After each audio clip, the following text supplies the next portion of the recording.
Hi viewers, ஒருத்தவங்க ப்ரெக்னெண்ட்டாக இருக்கும்போது நிறைய அவங்களுக்கு நம்ம அட்வைஸ் கொடுப்போம். அதை சாப்பிடு, இதை சாப்பிடு, அப்படி இரு, இப்படி இரு. ஆனால் ப்ரெக்னென்சி பிளான் பண்ணும்போதே இம்பார்ட்டன்ஸ் கொடுக்க வேண்டிய சில விஷயத்தை பற்றி யாருமே சொல்கிறதில்ல. அப்படி நிறைய பேர் மிஸ் பண்ணக்கூடிய 10 விஷயத்தை பற்றி தான் நான் இன்றைக்கி சொல்ல போகிறேன். இதெல்லாம் நீங்கள் ஃபாலோ பண்ணிங்கனாலே கன்சீவ் ஆகுறதுக்கும் ஈஸியாக இருக்கும். அதே மாதிரி உங்களோட ப்ரெக்னென்சியும் ஹெல்த்தியாக என்ஜாய் பண்ணுற மாதிரி இருக்கும். ஃபஸ்ட்டு விஷயம் என்ன அப்படின்னு சொல்கிறேன். ஒரு ஹெல்த் செக்கப் நீங்கள் ப்ரெக்னென்சி பிளான் பண்ணும்போதே எடுத்துக்கோங்க. ஒரு கைனகாலஜிஸ்ட்டை பார்த்து உங்களோட ஜென்ரல் ஹெல்த் எப்படி இருக்குது, யூட்ரஸ் அண்ட் உங்களோட ஃபர்டிலிட்டி ரேட் எல்லாம் எப்படி இருக்குது அப்படின்னு பார்த்துக்கோங்க.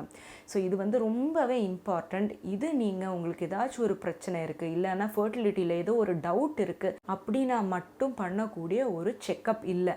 இது ஜென்ரலாக எல்லாருமே பண்ணிக்கலாம். என்னோட ஒரு ஒப்பீனியன் என்ன அப்படின்னு கேட்டிங்கன்னா, ஏஜ் அட்டைன் பண்ணும்போதே அவங்களோட யூட்ரஸ் அண்ட் ஜென்ரல் ஹெல்த் எல்லாம் எப்படி இருக்குது அப்படின்னு ஒரு கைனகாலஜிஸ்ட் கிட்ட கூட்டிகிட்டு போய் பார்க்குறது நல்லது. அதே மாதிரி 5 இயர்ஸ்க்கு ஒன்ஸ் வந்து நீங்கள் இந்த மாதிரி யூட்ரஸ் எப்படி இருக்குது, ஓவரிஸ் எப்படி இருக்குது அப்படின்னு ஒரு செக்கப் எடுத்தீங்கன்னா, பிசிஓடி மாதிரியான விஷயங்கள் இருந்தால் நம்ம அந்த இனிஷியல் ஸ்டேஜ்லேயே கண்டுபிடிச்சி அதுக்கு என்னெல்லாம் ட்ரீட்மெண்ட் வேணும்னு அவங்கக்கிட்ட கைடன்ஸ் கேட்டுக்கலாம். ட்ரீட்மெண்ட் தேவைப்பட்டால் அதை எடுத்துக்கலாம், இல்லைனா லைஃப் ஸ்டைல் சேஞ்சஸ்லேயே அதை வந்து க்யூர் பண்ணிக்கலாம். அடுத்த ஒரு விஷயம் என்னென்னா, நீங்கள் டாக்டரை பார்க்கும்போது அவங்க சும்மா செக்கப் மட்டும் பண்ணிட்டு விடுவாங்களான்னு கேட்டால் இல்லை. நீங்கள் ப்ரெக்னென்சிக்கு பிளான் பண்ணுறீங்கன்னு சொன்னாலே உங்களுக்கு வந்து ஃபாலிக் ஆசிட் டேப்லெட்ஸ் கொடுப்பாங்க. அதே மாதிரி சில விட்டமின் டேப்லெட்ஸும் கொடுப்பாங்க. இது எதுக்கு அப்படின்னு கேட்டிங்கன்னா, இப்போது நம்ம ப்ரெக்னெண்ட்டாக இருக்கோம் அப்படின்னா அந்த ப்ரெக்னென்சி தெரியறதுக்கே 1 மந்த் ஆயிரும். பீரியட்ஸ் ஸ்கிப் ஆகும்போது தான் ப்ரெக்னெண்ட்டாக இருக்கும் அப்படின்னு தெரியும். அப்போதைக்கும் பேபியோட பிரெயின் அண்ட் ஸ்பைனல் கார்டோட டெவலப்மெண்ட் ஆல்மோஸ்ட் வந்து ரேப்பிடாக நல்லாவே நடந்திருக்கும். இனிஷியல் அந்த இம்பார்ட்டன்ட் ஸ்டேஜ் வந்து தாண்டி இருக்கும். இதுக்காக தான் folic acid tablets and vitamin tablets முன்னாடியே கொடுக்குறது. ஸோ இந்த ஒரு பீரியடில் ஃபாலிக் ஆசிட் எல்லாம் ரொம்பவே important. Developmental defects, birth defects இதை எல்லாத்தையும் அவாய்ட் பண்ண முடியும். அடுத்த ஒரு விஷயம் என்னென்னா, இந்த டாக்டர் உங்களுக்கு வந்து எப்படி டயட் ஃபாலோ பண்ணணும், ஹெல்த்தியான ஒரு லைஃப் ஸ்டைல் எப்படி ஃபாலோ பண்ணணும் அப்படின்னு சொல்லி கொடுப்பாங்க. ஸோ அந்த கைடன்ஸ் எடுத்துக்கோங்க. மேபி கைனகாலஜிஸ்டே சொல்லிக் கொடுப்பாங்க, இல்லைன்னா அவங்களோட நியூட்ரிஷனிஸ்ட் கிட்ட அவங்கள கைட் பண்ண சொல்லுவாங்க. வெயிட் கம்மி பண்ணோன்னா அப்படி சொல்லுவாங்க. டயட்ரி சேஞ்சஸ் என்னெல்லாம் இருக்குது, என்னெல்லாம் ஹெல்த்தியாக சாப்பிட்டா நல்லா ஒரு பேபியை கன்சீவ் ஆக முடியும், நல்ல ஒரு ப்ரெக்னென்சியை ஃபாலோ பண்ண முடியும் அப்படின்னு எல்லாம் சொல்லிக் கொடுப்பாங்க. ஸோ அதுவும் ஒரு இம்பார்ட்டண்டான ஸ்டெப். அடுத்த ஒரு விஷயம் என்னென்னா, நிறைய பேர் பெருசாக கண்டுக்காத ஒரு பாயிண்ட் இது, ஆல்கஹாலிசம் அண்ட் ஸ்மோக்கிங். இதை கேட்டோடனே நீங்கள் என்ன சொல்லுவீங்க, அப்படி ஸ்மோக்கிங் ஆல்கஹாலிசம் எல்லாம் எல்லா லேடிஸுக்குமா இருக்கும், எனக்கு அதெல்லாம் இல்லைப்பா அப்படின்னு சொல்லுவீங்க. நான் உங்களை பற்றி மட்டும் சொல்லலை. உங்களோட ஹஸ்பண்டுக்கு இந்த ஹேபிட்ஸ் இருந்தாலும் அதை வந்து குவிட் பண்ணுறது ரொம்பவே இம்பார்ட்டண்ட். அது லைஃப் லாங் குவிட் பண்ணிங்கன்னா பிறக்க போகிற குழந்தையோட ஃப்யூச்சர் நல்லாயிருக்கும். நீங்கள் அந்த குழந்தைக்கு ஒரு நல்ல எக்ஸாம்பிளாக இருப்பீங்க. அது இல்லைன்னா அட்லீஸ்ட் அந்த பீரியட் ஆஃப் டைமுக்காச்சும் இதெல்லாம் குவிட் பண்ணிக்கோங்க. அப்போ தான் ஸ்பெர்மோட மோட்டிலிட்டி நல்லா இருக்கும், அதே மாதிரி ஸ்பெர்மோட ஹெல்த்தும் நல்லா இருக்கும். ஸோ ஒரு ஹெல்த்தியான ஸ்பெர்ம் அண்ட் ஒரு ஹெல்த்தியான எக் வந்து ஃபியூஸ் ஆகும்போது பிறக்கக்கூடிய குழந்தையும் ஹெல்த்தியாக இருக்கும். அதுக்காக both the mother and the father அவங்க வந்து ஸ்மோக்கிங் அண்ட் ஆல்கஹாலிசத்தை ஃபுல்லாகவே குவிட் பண்ணணும். அடுத்த ஒரு இம்பார்ட்டண்டான விஷயம் என்னென்னா, நீங்கள் கைனகாலஜிஸ்ட்டை பார்க்கும்போதே உங்களோட ovulation date and menstrual cycle எப்படி இருக்குது அப்படிங்கிறத பற்றியெல்லாம் கேட்டு தெரிஞ்சுக்கோங்க. இப்போ சிலவங்களுக்கு வந்து அந்த சைக்கிள் 28 டேஸ் இருக்கும், சிலவங்களுக்கு 35 டேஸ் இருக்கும். ஸோ உங்களோட மென்சுரல் சைக்கிள் எவ்வளோ டேஸ் இருக்குது அப்படின்னு கேல்குலேட் பண்ணி வச்சுக்கோங்க. அதுக்கு நீங்கள் ஒரு கேலண்டரை யூஸ் பண்ணலாம், இல்லைன்னா அதுக்காக இப்போ நிறைய ஆப்ஸ் இருக்குது, அதுலேயும் நீங்கள் நோட் பண்ணி வச்சுக்கலாம். இப்போ ஆப்ஸில் நீங்கள் ஒவ்வொரு பீரியட்ஸோட டேட்டும் நோட் பண்ணுறீங்க அப்படின்னா உங்களோட சைக்கிள் எவ்வளோ டேஸ் இருக்குன்னு அதே சொல்லிக் கொடுக்கும். அதே மாதிரி உங்களோட ஓவலேஷன் டேட் என்னைக்கு வருது அப்படின்னு அதே உங்களை வந்து ரிமைண்ட் பண்ணும். அது இல்லை உங்களுக்கு இந்த ஆப்ஸ் எல்லாம் யூஸ் பண்ண வேணாம்னா நீங்கள் கலண்டரில் யூஸ் பண்ணி நீங்கள் கேல்குலேட் பண்ணி எடுத்துக்கலாம். அதை எப்படி கேல்குலேட் பண்ணும் அப்படின்னு உங்களோட கைனகாலஜிஸ்ட் உங்களுக்கு சொல்லி புரிய வைப்பாங்க. அதே மாதிரி உங்களோட அந்த மென்சுரல் சைக்கிளோட டேட்ஸ் வச்சு ஒரு சார்ட்டும் கொடுப்பாங்க. அதுக்காக நீங்கள் கேட்டு தான் வாங்கணும். ஸோ அவங்க எப்போல்லாம் ஓவலேஷன் டேட் வருது அப்படின்னு சொல்லுவாங்க. அதுக்கேற்றபடி நீங்கள் பிளான் பண்ணிக்கலாம்.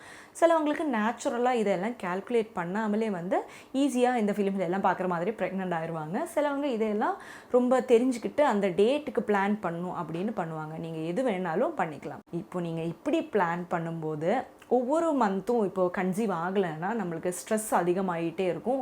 நம்மளுக்கு ஸ்ட்ரெஸ் வர்றது இருக்கட்டும், சுற்றி இருக்கிறவங்களும் உங்களுக்கு என்ன பிரச்சனை, உங்களுக்கு இன்னும் ப்ரெக்னென்ட் ஆகலையா, ட்ரீட்மெண்ட் பண்ணலையா, டாக்டரை பார்க்கலையா இப்படின்னு கேட்குறதுலேயே ஸ்ட்ரெஸ் ஜாஸ்தியாயிரும். இந்த ஸ்ட்ரெஸ்ஸுனால கூட கன்சீவ் ஆகாமல் இருக்கலாம்.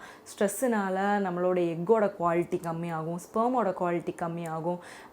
ஈவன் அந்த எக் அண்ட் ஸ்பெர்ம் ஃபியூஸ் ஆயிருந்தால் கூட இம்ப்ளான்டேஷன் ப்ராப்பராக நடக்காது. இந்த மாதிரி நிறைய பிரச்சனைகள் வரலாம் because of hormonal fluctuation. Stress வந்து நம்மளோட ஹார்மோன்ஸை ஃப்ளக்சுவேட் பண்ணிக்கிட்டே இருக்கும். அதனால நம்மளுக்கு ப்ரெக்னென்சியில் இஷ்யூஸ் வரலாம். ஸோ ஸ்ட்ரெஸ்ஸை மேக்ஸிமம் அவாய்ட் பண்ணி வச்சுக்கோங்க. ஸோ என்னை பொறுத்த வரைக்கும் எனக்கு இருந்த ஸ்ட்ரெஸ் என்னென்னா, ப்ரெக்னென்ட் ஆகிற வரைக்கும் எல்லாம் எந்த ஸ்ட்ரெஸ்ஸும் இல்லை. எனக்கு ப்ரெக்னென்சி பீரியடில் நிறைய ஸ்ட்ரெஸ் இருந்துச்சு. அதுக்கு மேஜரான ரீசன் என்னென்னா, எனக்கு 4 years ஸ்டடீஸ் போயிட்டு இருந்துச்சு. ஸ்டடீஸ் முடிச்சுட்டு ப்ரெக்னென்சியை பற்றி யோசிக்கலாம் அப்படின்னு நாங்கள் இருந்தோம். ஸோ ஸ்டடீஸ் முடிஞ்சு ஒரு 3 months வந்து ப்ரெக்னென்ட் ஆகிட்டோம். ஆக்சுவலி எந்த பிரச்சனையும் இல்லை, அது எங்களுக்கு தெரியும், ஃபேமிலி மெம்பர்ஸ்க்கு தெரியும். பட் எங்களை நிற்க வச்சுக்கிட்டே என்ன சொல்லுவாங்கன்னா, இவங்களுக்கு 5 yearsக்கு அப்புறம் தான் குழந்தையே கிடச்சிருக்கு அப்படின்னு சொல்லுவாங்க. அது கேட்குறவங்க என்ன நினைப்பாங்கன்னா, ஏதோ ட்ரீட்மெண்ட் எடுத்து தான் அவங்களுக்கு குழந்தையாயிருக்கு அப்படின்னு நினைப்பாங்க. இப்போ ட்ரீட்மெண்ட் எடுத்து குழந்தை பிறக்கிறது வந்து ஒரு தப்பான்னு கேட்டிங்கன்னா கண்டிப்பாக இல்லை. அதெல்லாம் ஒரு பிரச்சனையும் இல்லை. என் அம்மா அவங்க ட்ரீட்மெண்ட் எடுத்து தான் நான் பிறந்தேன். ஸோ அது நான் ஒரு ப்ராப்ளமாக சொல்லலை. நான் என்ன சொல்கிறேன்னா, என்னோடய ஸ்டடீஸ்னால தான் இவ்வளோ டைம் ஆச்சு அப்படின்னு அதை எக்ஸ்பிளைன் பண்ணுறதுல நான் இரிட்டேட் ஆகி ஸ்ட்ரெஸ்ட் ஆகிட்டு இருந்தேன். அடுத்த ஒரு பாயிண்ட் என்னென்னா, ப்ரெக்னென்சி பிளான் பண்ணும்போதே உங்களுக்கு ஒரு சப்போர்ட் சிஸ்டமாக ஒருத்தவங்களை நீங்களே சூஸ் பண்ணிக்கோங்க. உங்களுக்கு யார் கம்ஃபர்டபுளாக இருக்காங்களோ அவங்க தான் அந்த ப்ரெக்னென்சி அண்ட் டெலிவரிக்கு அப்புறம் உங்களை பார்த்துக்க போகிறாங்கன்னு நீங்களே ஃபிக்ஸ் பண்ணிக்கோங்க. அந்த ப்ரெக்னென்சி டைமில் தனியாக பண்ணிகிட்டு இருந்த வேலைகளை எதுவுமே பண்ண முடியாது. யாராச்சும் ஹெல்ப் பண்ணால் தான் பண்ண முடியும். அது என்ன யார் பார்த்துப்பானே நிறைய பேர் ஸ்ட்ரெஸ் ஆவாங்க. ஸோ அதுக்காக ஒருத்தவங்களை நீங்களே சூஸ் பண்ணிக்கோங்க. இப்போ என்னை பொறுத்த வரைக்கும் என்னோடய ஹஸ்பண்ட் தான் என்னோடய ப்ரெக்னென்சி பீரியடில் இருந்த ஸ்ட்ரெஸ்ஸு, டெலிவரிக்கு அப்புறம் வந்து போஸ்ட்மார்ட்டம் டிப்ரெஷன் எல்லாமே அவருக்கு மட்டும்தான் தெரியும். என்னோடய ஃபேமிலி மெம்பர்ஸ் கூட அதெல்லாம் தெரியாதுன்னு தான் சொல்லுவேன். ஸோ அந்த மாதிரி உங்களுக்கு யார் கம்ஃபர்டபுளோ அந்த மாதிரி ஒரு பர்சனை சூஸ் பண்ணி வச்சுக்கோங்க. அடுத்த விஷயம் என்னென்னா, ஃபினான்ஷியல் பிளானிங். இது ரொம்பவே இம்பார்ட்டண்ட். இப்போ ப்ரெக்னென்சி டெலிவரி மட்டும் இல்லை, அதுக்கப்புறம் நம்மளுக்கு நிறைய செலவு வரும். குழந்தைக்காக ஒரு அமௌண்ட் இதுக்காக எடுத்து வச்சுக்கணும். இல்லைன்னா நீங்கள் இந்த பிளான் பண்ணுற அந்த டைமில் வந்து இதுக்காக சேர்த்து வச்சுக்கணும். ஸோ ப்ரெக்னென்ட் ஆனதுக்கப்புறம் நம்மக்கிட்ட அதுக்கான காசு இல்லையே அப்படின்னு கவலைப்படுறதுக்கு முன்னாடியே கொஞ்சம் சேவ் பண்ணி வச்சுக்கிறது நல்லது. அதே மாதிரி அந்த டெலிவரிக்கு அப்புறம் நிறைய தேவைகள் வரும் அப்படின்னு முன்னாடியே நம்ம வந்து பிளான் பண்ணிடணும். அடுத்த ஒரு இம்பார்ட்டண்ட்டான பாயிண்ட் என்னன்னா, ஃபேமிலி ஹிஸ்ட்ரி. அதாவது நம்மளோட க்ளோஸ் ரிலேட்டிவ்ஸ் யாருக்காச்சும் ஏதாச்சும் ஒரு டிஃபெக்ட் இருக்கா, அவங்க பிறக்கிறதுக்கு முன்னாடியோ இல்லை அவங்க ப்ரெக்னென்ட் ஆயிருந்த பீரியட்லையோ, அதே மாதிரி இந்த ஹஸ்பண்ட் அண்ட் ஒய்ஃபுக்கே ஏதாச்சும் பிரச்சனை சின்ன வயசுல இருந்துச்சான்னு உங்களோட அப்பா அம்மா கிட்ட கேட்டு தெரிஞ்சுக்கோங்க. நீங்கள் வயத்துக்குள்ளே இருக்கிற பீரியடில் உங்களோட மதருக்கு ஏதாச்சும் பிரச்சனை இருக்கா அப்படின்னு கேட்டு தெரிஞ்சுக்கோங்க. இந்த மாதிரி ஏதாச்சும் ப்ராப்ளம் ப்ரெக்னன்சி அண்ட் டெவலப்மெண்ட் ஸ்டேஜில் இருக்கா அப்படின்னு தெரிஞ்சுக்கிட்டு அதை வந்து உங்களோட கைனகாலஜிஸ்ட் கிட்ட மென்ஷன் பண்ணுங்கள். பிகாஸ் இந்த அம்மாக்கோ அப்பாக்கோ இல்லைன்னா அவங்களோட க்ளோஸ் ஃபேமிலி மெம்பர்ஸ்க்கோ ஏதாச்சும் ஒரு பிரச்சனை இருந்துச்சுன்னா அது இந்த பேபிக்கும் வர்றதுக்கு நிறைய வாய்ப்பு இருக்குது. ஸோ அதை வந்து அவாய்ட் பண்ணுறதுக்கு இப்போலாம் நிறைய டெக்னாலஜிஸ் இருக்குது. ஸ்கேனிங்லேயே கண்டுபிடிச்சிடலாம் பேபிக்கு ஏதாச்சும் பிரச்சனை இருக்கான்னு. இனிஷியல் ஸ்டேஜ்லேயே கண்டுபிடிக்க முடியும். இப்போ ஏதாச்சும் ஒரு ஹிஸ்ட்ரி இருந்து நீங்கள் அதை வந்து சொல்லாமல் இருந்தீங்கன்னா ஒரு ஜென்ரலான ப்ரெக்னன்சிக்கு எப்படி வந்து டீல் பண்ணுவாங்களோ அப்படி தான் அதை டாக்டரும் டீல் பண்ணுவாங்க. ஃபினான்ஷியல் சைடு பார்க்குறதோட சேர்த்து பார்க்க வேண்டிய ஒரு விஷயம் என்னென்னா, உங்களோட இன்சூரன்ஸ். இப்போது சில ஹாஸ்பிட்டல்ஸில் சில இன்சூரன்சஸ் தான் எடுப்பாங்க. நீங்கள் எந்த இன்சூரன்ஸ் பாலிசி யூஸ் பண்ணுறீங்க அப்படின்னு பார்த்துட்டு அதுக்கு அதை அக்செப்ட் பண்ணக்கூடிய ஒரு ஹாஸ்பிட்டலில் ட்ரீட்மெண்ட் எடுத்துக்கோங்க. அந்த இனிஷியல் ட்ரீட்மெண்ட்டே அங்கே எடுத்துக்கிறது தான் நல்லது. அதே மாதிரி அந்த இன்சூரன்ஸ் பாலிசியில் வேறு ஏதாச்சும் சேஞ்சஸ் கொண்டு வரணுமா, இதில் வந்து ப்ரெக்னென்சி அண்ட் டெலிவரி இன்க்ளூட் ஆகுமா, அந்த மாதிரி எல்லாத்தையும் பார்த்துக்கோங்க. அதில் ஏதாச்சும் சேஞ்சஸ் பண்ணோன்னா கூட பிளானிங் பீரியட்லையோ இல்லை ப்ரெக்னென்சி பீரியட்லையோ பண்ணிக்கலாம். டெலிவரிக்கு 1 மாதத்துக்கு முன்னாடி எல்லாம் நீங்கள் அதை பற்றி யோசிச்சிங்கன்னா அந்த சேஞ்சஸ் எல்லாம் பண்ணி வர்றதுக்குள்ளே எங்கள் டெலிவரியே ஆயிரும். அதனால் அந்த இன்சூரன்ஸ் பாலிசியெல்லாம் கரெக்டாக இருக்கான்னு ஃபஸ்ட்டே செக் பண்ணி வச்சுக்கணும். ஸோ இந்த மாதிரியான எல்லா விஷயங்களும் நீங்கள் பார்த்தீங்கன்னாலே கன்சீவ் ஆகிறதும் ஈஸியாக இருக்கும். அதே மாதிரி அந்த ப்ரெக்னன்சி ஜேர்னியும் உங்களுக்கு ரொம்ப ஸ்ட்ரெஸ் ஃப்ரீயாக இருக்கும். ஸோ இந்த வீடியோ பிடிச்சிருந்தா லைக் பண்ணுங்கள், ஷேர் பண்ணுங்கள், சப்ஸ்கிரைப் பண்ணுங்கள். இன்னொரு வீடியோவில் பார்க்குற வரைக்கும் டேக் கேர், பாய்.